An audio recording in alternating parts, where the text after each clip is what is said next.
the hidden art of manga localization with me, Brent Govia. I'm glad to be here at the Greensboro Public Library, doing my first panel ever. I'm here to just kind of talk about my work a little bit, talk about what it's like to localize manga, what it takes to bring manga from the Japanese readers to English readers, from the perspective of not a translator, but somebody who has to deal with the translated text and making sure that it all looks pretty and readable, and to give as equivalent of a reading experience as possible to the Persian Japanese readers. So, a little bit about me. That's me posted with the Beyblade X, which is, of course, one of my favorite projects. I actually got started lettering by drawing my own comics. I was about, kind of in high school. Before I became a manga letterer, I was like, I want to become a manga artist. So, I was trying to emulate the manga style as much as I could, and that included, reading translated manga, anything I could find my hands on bookshelves, and, trying to figure out how the text looked and how to kind of emulate that as closely as possible. And that was sort of my initial foray into learning how to do this stuff.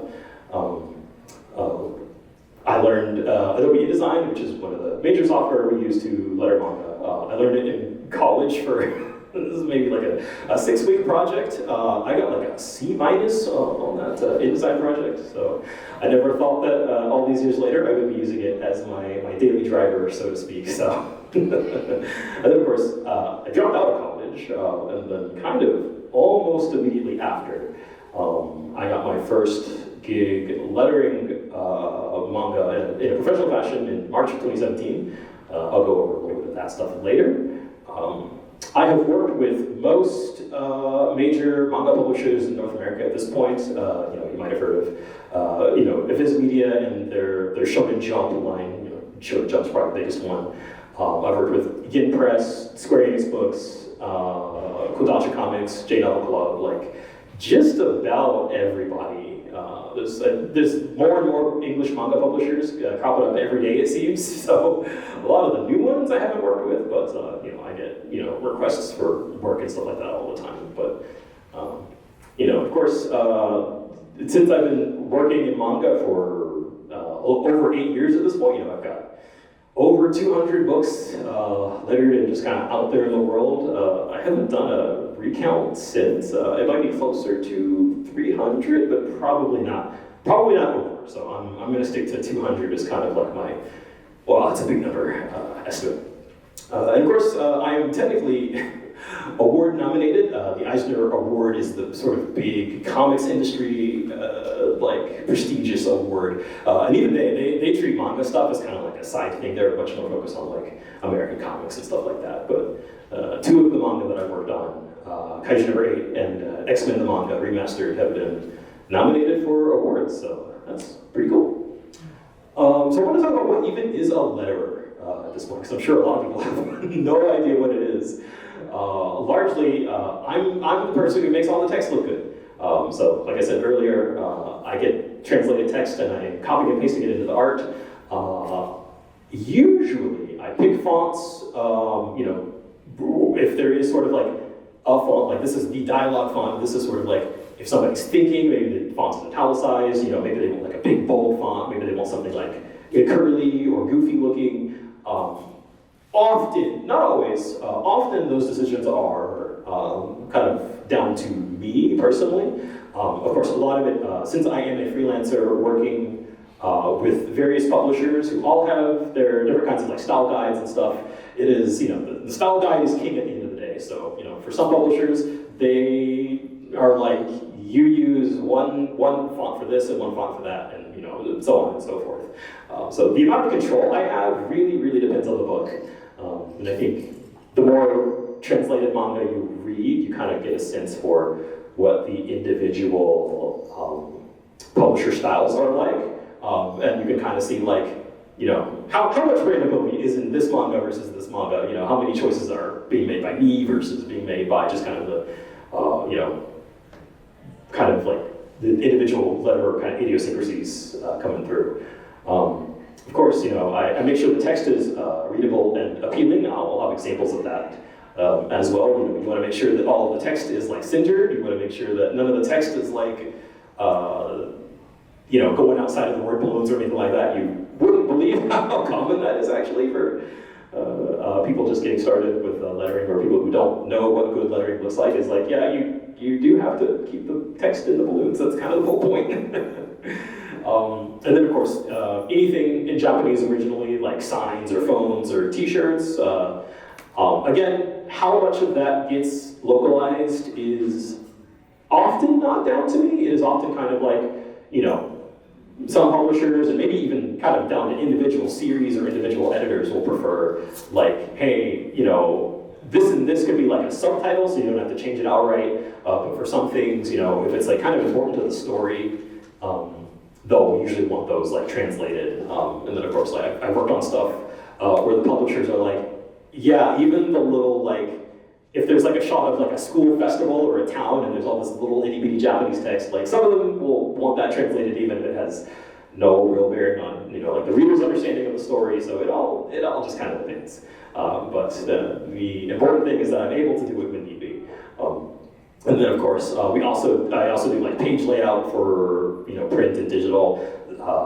That's a whole thing that I probably won't go into here, but it is a lot of Japanese manga and translated manga tend to have different like the book sizes are different, and so making sure that like where the art cuts off and all that fun stuff is like sort of similar, because like the margins of a lot of manga tend to have a lot of like unfinished art, just to sort of like just for all the sort of various nerdy like printing stuff. So just making sure that like where the art cuts off is, and making sure that there's like the art isn't going into the gutter if it's not supposed to, and making sure that like you don't have to like rip the book open in order to see any of the text in there. So all that fun stuff. So I've worked on titles. Of course, I've worked on like 13 volumes of Dragon Ball Super. That's I was of course a big Dragon Ball fan growing up, a big Toonami kid. So getting to work on Super, which is currently on hiatus due to the death of Akira Toriyama. So I've not worked on Dragon Ball in a little bit, but that's sort of a huge honor of mine. Of course, Kaiju number 8, I did the first 12 volumes and about the first like 100, 103, 104 chapters of that. Basically, I had to drop out of like the last year or so worth of chapters just because of work schedule stuff. Another big hit recently, the guy she's interested in wasn't a guy at all, which is a big sort of like Yuri, women-loving women kind of manga about like girls who are really into like American music and Western music. And the big gimmick with that is that like the manga is drawn in black and white and green. So people tend to call it the Green Yuri. That's probably one of my big famous ones. Of course, Beyblade X, Beyblade was my first manga, so I jumped at the opportunity to work on Beyblade. It's super nerdy, super geeky, but that's a huge honor of mine. Not a lot of people know, I also letter My Dress Up Darling, which season 2 of that just started. I started at volume 12, done up to 14, and 15 is the last volume. I can't say I've worked on it because I haven't started yet, so I'll probably do the final volume, so to be determined. And I've worked on Transformers, the manga, which was a companion, like a Japanese exclusive companion piece to like the original 80s cartoons. And so that was sort of like a big kind of like hardcover archival project almost. And I've worked with a bunch of other kind of like big franchises too. Like I've worked on Assassin's Creed a bunch. I've worked on Star Wars: The Mandalorian. I've been working on that recently. And like I mentioned earlier, I worked on a sort of similar to Transformers as an X-Men manga that I worked on too. So I mentioned before that I got my start drawing comics in high school. This is my art. This is a comic that I drew in high school. And this was sort of like my first real shot at lettering. For like 2010, 2009, I think this actually still looks pretty good for somebody who was just kind of trying to figure out what fonts do officially published manga look like, how do they center text, all that fun stuff. So I kind of feel like I had a kind of a good handle on it. This, however, was the first actual manga that I worked on officially. This was Akashic Records and Bastard Magic Instructor. It's a word salad title from Seven Seas, adapted from a light novel. I think got an anime. I think that the same, like, I think that was like right around the time I started working on it. A pretty standard, like, you know, action, you know, harem, romance, that kind of thing. Again, you know, I feel like for 2017, you know, sort of my lettering on it is actually, I went back to it specifically for this presentation. I was like, yeah, this is surprisingly not bad. I would have probably, like, the little sound effects you've seen stuff, I probably would have done that a lot differently and maybe a little more stylized this time, but, you know, for kind of my first shot at it, it's not bad. So I'm going to talk about my tools for a little bit. Unfortunately, if you want to letter manga, you're going to have to pay for the Adobe Suite. At the bare minimum, you're going to have to pay for InDesign and Illustrator. All of the dialogue, lettering, like, that is almost, like InDesign is the industry standard. There's really nothing getting around that.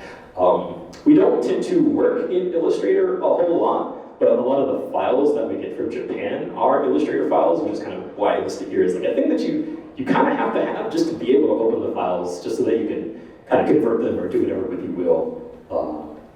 I personally use Adobe Photoshop for any sort of image editing, and that is another thing that I'll go into a little more detail later. A lot of manga are actually drawn in Clip Studio Paint these days, so a lot of letterers do their sound effects and their redrawing and stuff in Clip Studio, which is a much more affordable alternative to Photoshop. Photoshop is what I was, you know, what I learned on, so it's just kind of my bread and butter.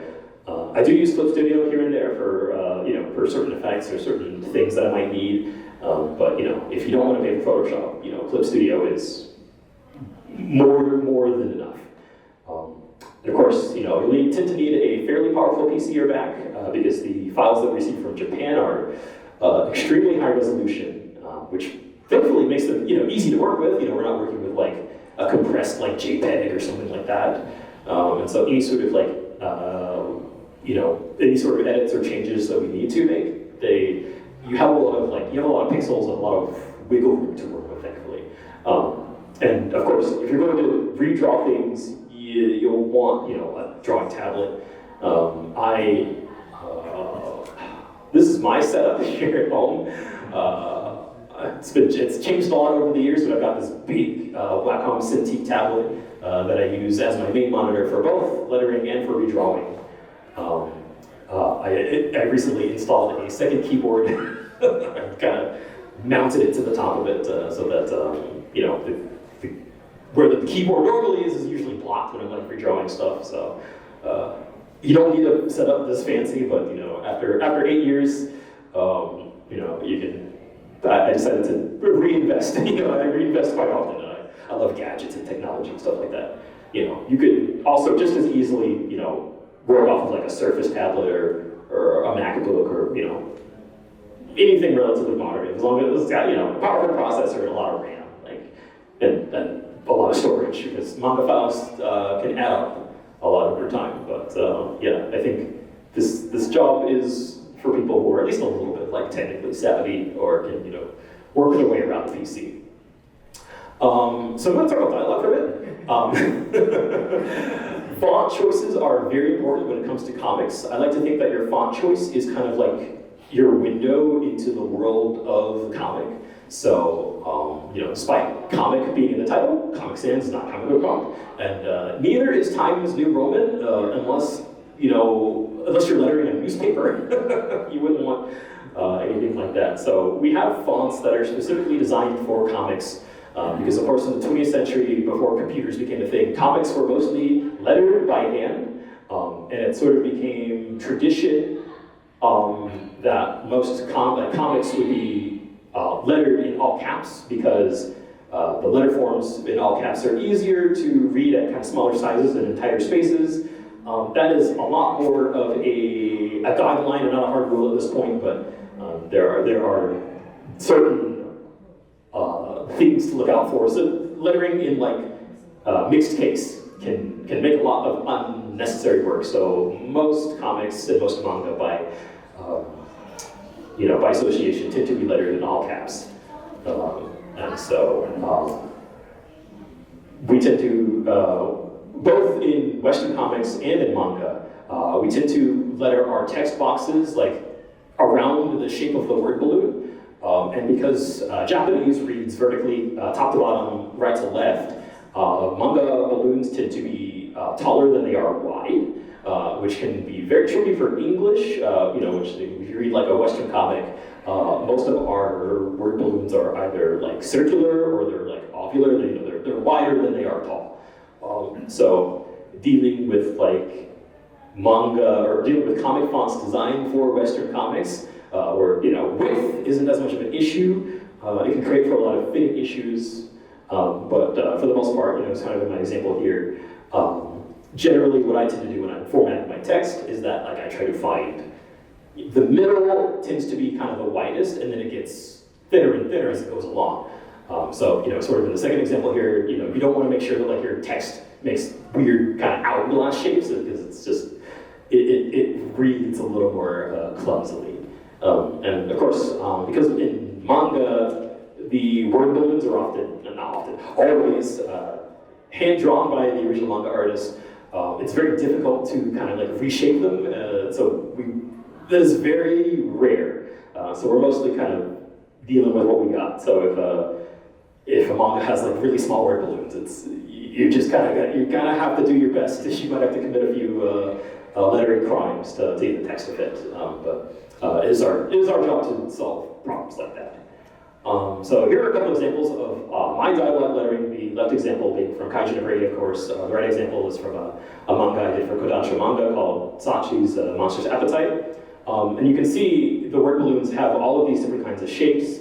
And the way, like if you see in the first panel in Kaijin of Raid, like I tend to shape my text around whatever the longest words in that sentence are. So like responsible is the longest like singular word, and so everything is kind of like, if that is sort of like the baseline that I work with, that I kind of go thinner above and then a little thinner below, and then also like in the next balloon there's like successfully neutralized, and those are two words that are really hard to break, or they look really kind of awkwardly when they are broken. So I shape the text around that as well, and those are the kinds of things that I have to keep in mind while I'm lettering text. And you can also see kind of at the bottom there where Command is broken up into two different lines. That's sort of an example of where, like, in an ideal world I wouldn't do that, but there just wasn't enough room. So what words you choose to break and why, it does often kind of, it's just kind of based on limitations and things like that. So I'm going to talk about how I handle sound effects. I would like to think that localizing manga sound effects tend to come in three categories. First is the fully replace them. This is an example from Beyblade. You can see where they have all like these crazy like effects in them and stuff like that, and I have to recreate all those by hand. I just have to look at what the Japanese is doing and kind of go from there. This is an example from My Dress Up Darling, of course, where the grin sound effect is just like a subtitle next to the original and is sort of styled to look like it. I would say this is the most common. And then, of course, they have really simple text subtitles. This is Heavenly Delusion, or Tenkyo Kodaimako, as it's known on Hulu. And so here's, for full replacement, they're really only done at like print titles and Viz these days. It looks really natural and immersive. It's like it wasn't even in Japanese to begin with, but it is extremely time-consuming. As you can see this little GIF here, this is an example from Dragon Ball, where I have the Japanese, and I erase it, and I put the English text over it, and then I draw it at the end. And imagine, for an action manga like Dragon Ball, where there could be, hundreds of sound effects in a single volume. Like I said, this gets very, very time consuming. I can't count how many straight lines I have drawn for Dragon Ball. Subtitles is, of course, the other kind of most common approach, where it's just like, you subtitle it, you style it to make it look like the original. If it's like white, if it's got an outline, if it's got black, or if there's some sort of effect in it, you do your best to kind of make a miniaturized version of it. These tend to, I think, while they are easier than replacing them outright, they do have their own design challenges when it comes to making sure that if a manga, for example, has like a lot of sound effects on a single page in Japanese, making stylized subtitles for every single one of them can kind of crowd the art if there's not enough white space to go around. So it can kind of be playing this game of Tetris to make sure all the text is still, subtitled at a reasonable size that somebody could, still read, and it isn't covering up any kind of important art, which I forgot to mention, but that's also the case in when you're fully replacing sound effects as well. It can be really tempting to just like make your sound effects as like big and awkwardly placed as possible, just to like cover up as much of the Japanese. But I do feel like you lose some of the dynamism, and you lose. It can kind of make your lettering really awkward, which is why that I said it can look really natural and immersive when done well, because it's really easy to just kind of like jankily slap your English text on it. So in both full replacement and in subtitles, it's a process that requires a lot of care and consideration for both the English reader and for the original art. And so this is kind of the end where I wanted to kind of run through a few examples of my work with the Japanese and English side by side. This is from the Mandalorian manga, it's from volume 2.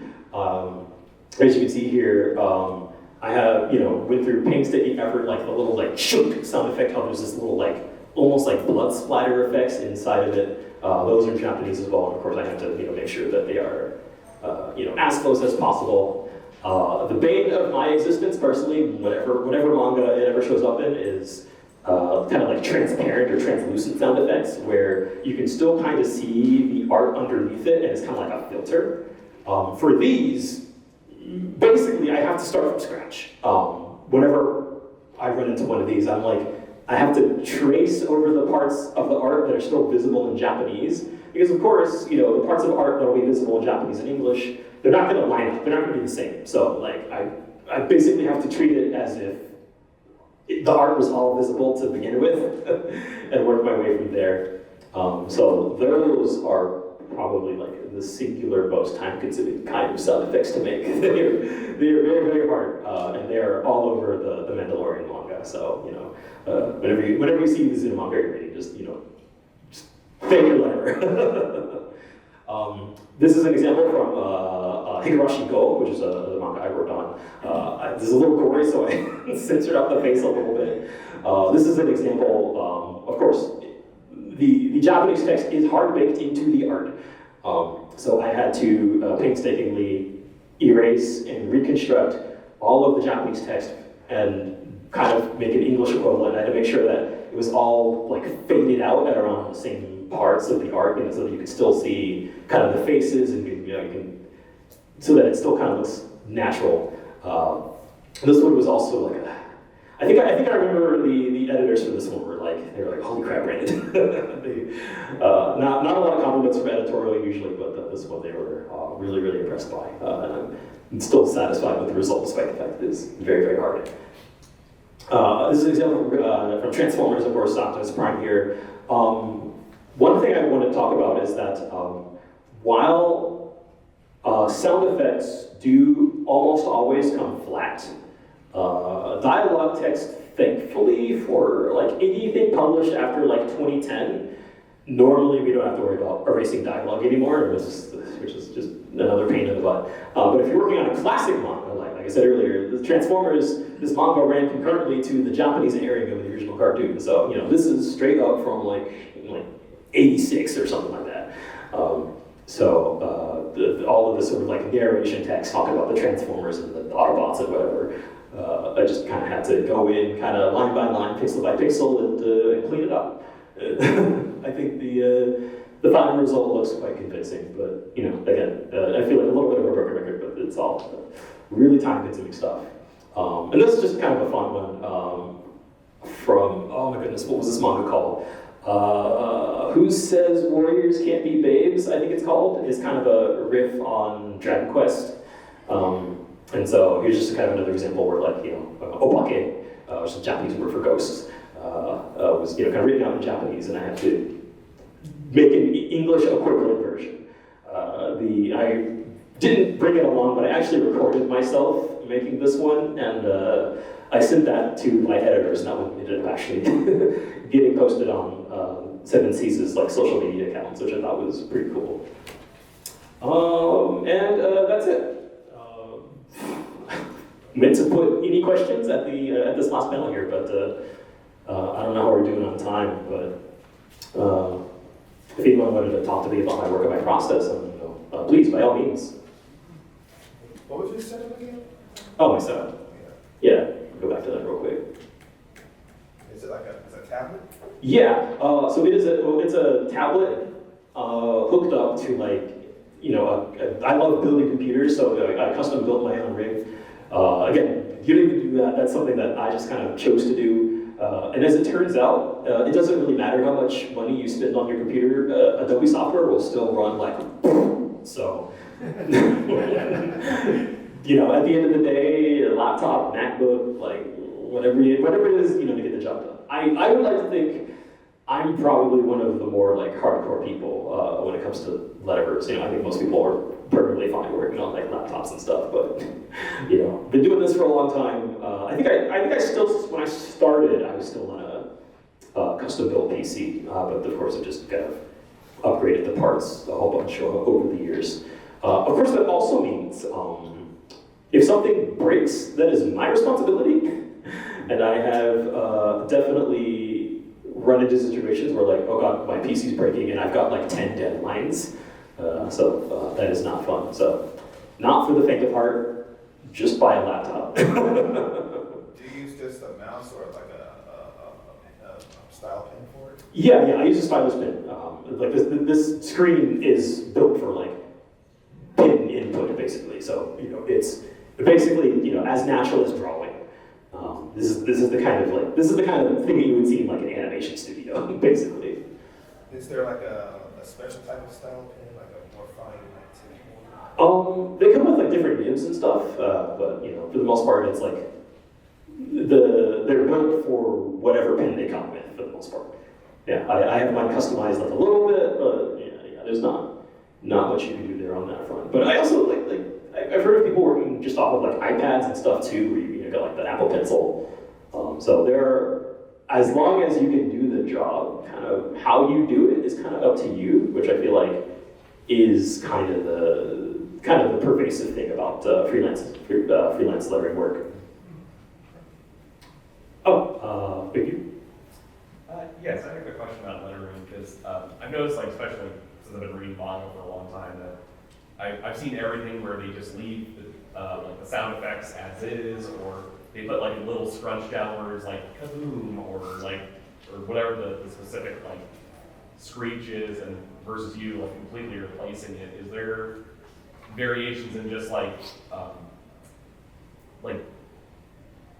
licensor or just practices that were like, yeah, this was okay when Tokyo Pop was running things, but now this is like very faux pas on today's standards, or the Japanese are like, do not change a single thing on here?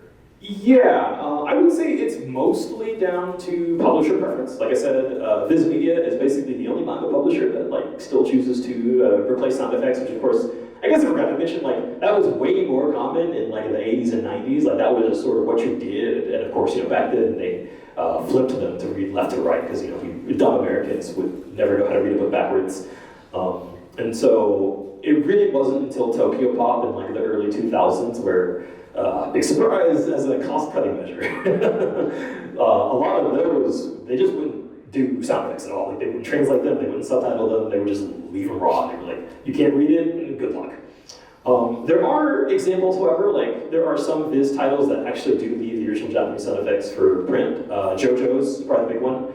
A lot of the Naoki Urasawa stuff, like Monster, 20th Century Boys, Pluto, Asadora. That's another one where they just don't, like, the sound effects are all like a glossary in the back, which I understand, and that is probably like author mandate, but also I think is functionally unusable. So I would say like 99% of the time, that choice does not come down to whether to replace or to subtitle. That is mostly, it comes down from on high and we do it or we don't. There was one example of one book I worked on called for Yin Press called Taking Care of God, and it was a manga adaptation of a Chinese novel by, oh my god, the author did something on, like, that got adapted into a Netflix thing, whatever, I don't remember what it was called. But it was an adaptation of a Chinese novel. That was one of the only times where they said, like, hey, can you, like, do stylized subtitles for it? And then I got the files, and all the sound effects were, like, on another layer, basically. So, like, I could just remove them. Like, I could just straight, like, click and drag and, like move them off or whatever, just, delete the layer outright. So I was like, instead of subtitling, I'm going to, like, forever replace, but it is just, like, there was no redrawing involved because it was just all there for me to begin with. Like, if every manga was like that, it'd be utopia. It would be complete, just like, I don't have to redraw anymore. Thank you. But that was a very rare kind of 1 in a million chance. But that was kind of maybe the only time I worked on something where they said like, hey, do it this way, and I was like, actually, I'm going to do it the better way. Oh, yes. Actually, it's a kind of twofold thing. One, I wanted to find out: do you find yourself doing any type of a background to a panel, or is the work brought to you to just do the lettering and stay strictly into that form? Like some backgrounds have, roses and tulips and stuff like that. Oh, yeah. That kind of a thing. You don't have anything to do with that. It comes, Yeah. or it's already been decided. Is that correct? Yeah. We're not changing the art. Look, if we get it as it comes. I would consider my work is basically like I'm using drawing to fill the gaps, right? Like like in the Dragon Ball example, where it's like it really is just kind of like what isn't there. I'm kind of the person who has to make something from nothing, or the things like that. But I'm never like, oh, I think there should be here something that wasn't there originally. Like I'm not doing that. But there are a lot of examples where like just yesterday actually,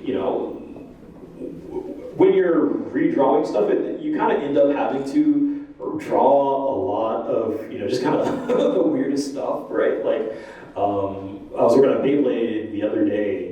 And there's a sound effect, like where in Japanese, like the sound effect crossed basically straight over a character's head.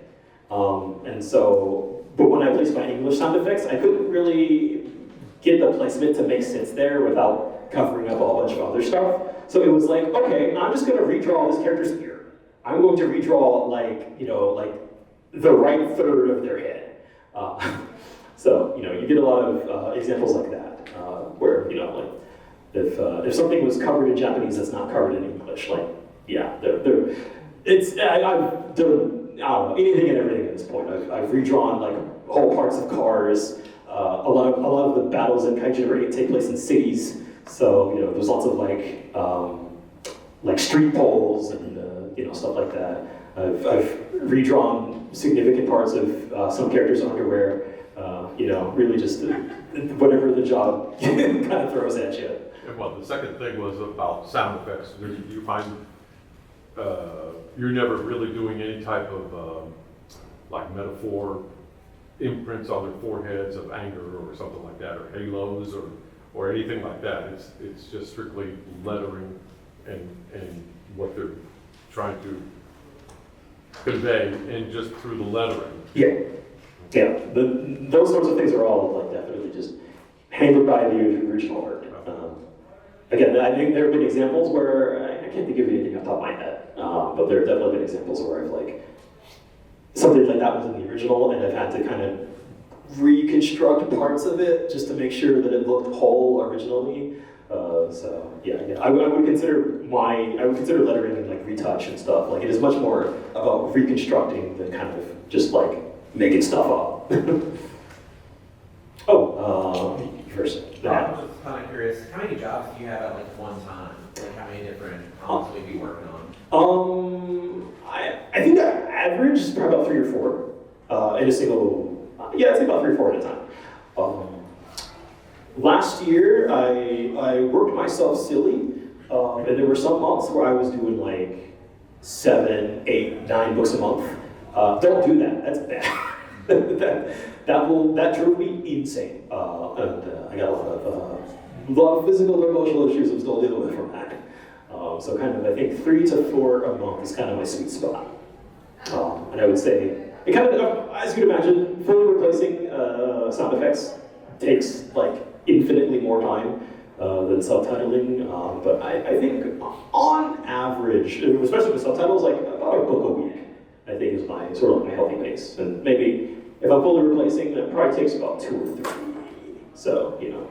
How many of those I manage versus books with like subtitles, which again, it's like, other than Viz, it's like 90% of what gets published. So, but yeah, I think balancing easy projects with hard projects is kind of a hard lesson I've had to learn. Anyone else? Oh, say it again. Yes. So when it comes to getting jobs, since you're a freelancer, do you take on contracts with like book companies, or do you do like job contracting through an agency, or is it just the publishers just hitting you up and being like, hey, can you do this project? We have an upcoming book series we want to do. I would say a little. So there are lettering agencies out there. I tend to not work with them because I'm greedy and they take a cut. But that is definitely I would say an increasingly popular option, which I feel a little bit of a way about. But there tends to be kind of like if there's like at a publisher, there will be like they have like a team of like project managers or editors. Edit is kind of like those individual project managers and editors who are kind of like they kind of pick who works on what. And so a lot of my work just kind of comes through kind of like building up connections and building up kind of my reputation over the past like 8 years. So I first started kind of cold calling 7 Cs. Basically, they put out like they were like, we're hiring on like Twitter or something. I remember taking their test on like New Year's Eve, like 2016 or whatever. And then just kind of like once I got like my first book published from them, I kind of hit up Viz after that, hit up Yin Press after that, and then it kind of snowballed from there. But I do get asked a lot, like just like how do you break into this stuff? And like I hate to say it because it's the advice that everybody says. It's who you know, right? Like it sucks, but it is what it is. And sort of like starting from scratch is always the hardest part. But once you have that first one, I think things tend to go easier from there. I do feel like I'm kind of. This is a tangent from the original question, but I do feel like in this day and age, where there's more manga being published in English than ever before, I personally feel like there's way more work to go around than there is people to do it.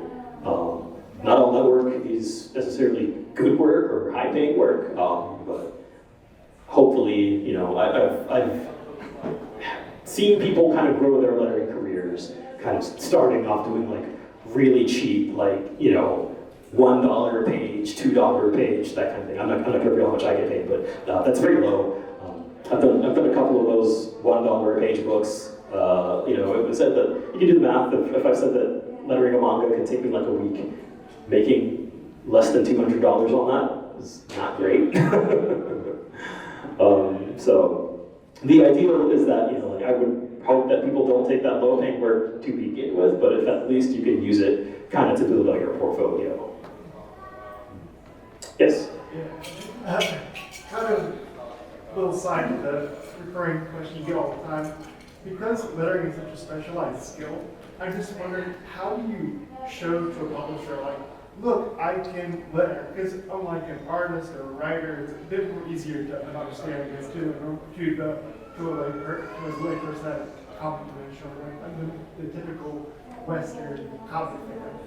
Yeah, actually, that's a great question. I meant to put that in this presentation, but I forgot. But I think there's kind of a twofold answer here. Because of course, a little bit of a uncomfortable subject for some is that a lot of people get their experience doing manga work through piracy, basically, right? Like through scanlations and just kind of like unauthorized unofficial translations and things like that. I'm not here to tell you to do that or not do that.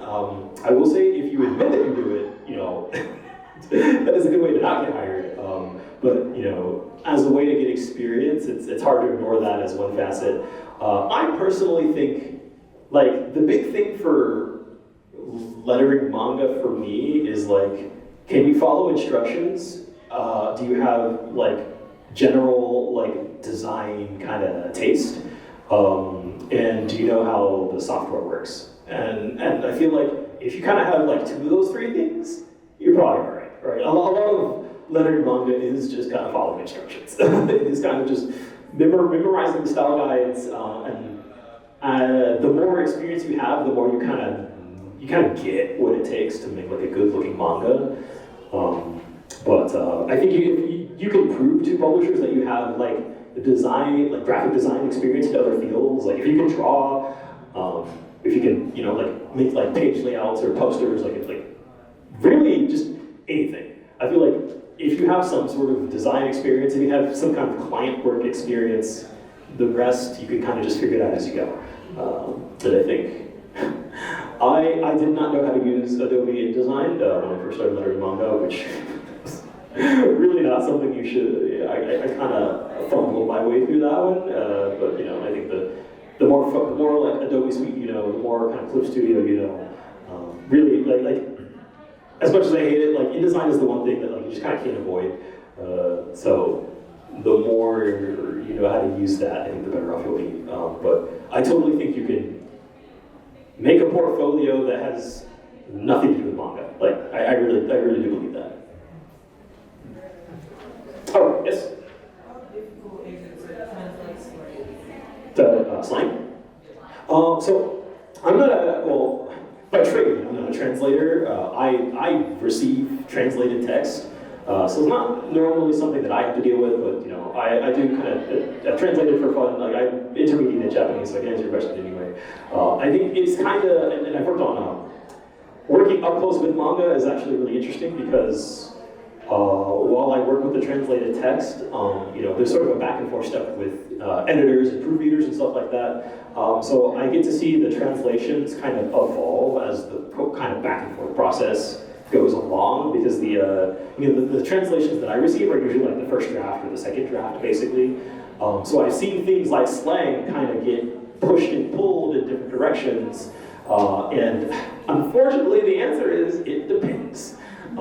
And I've seen a lot of situations where the original translator had like some really fun translation choices when it came to things like slang, when it came to things like you know, like, oh, the Japanese word they used here is kind of, it's very modern sounding. It's very, you know, it's not something like somebody in their 40s would say. You know, if it's something that kind of like meaty or internet culturally, then you know, the translator will come up with a really good kind of English alternative. And I've seen like really cool choices like that just get like cut. But I've also seen the opposite, where you know, like the proofreaders and the editors and stuff like that, they'll, you know, I've seen scripts get kind of punched up too, as much as they also get punched down. So I really think it's just, it depends a lot on the kind of manga that it is, who's saying it, and why. So you know, it really any number of things can happen. Yes. About time to. Cool. All right. Well. I have one last question. Cool. Yeah. It's a good answer. If you could work on any manga, past or present, which would it be? Yu-Gi-Oh. Okay. Easy answer. Easiest answer of my life.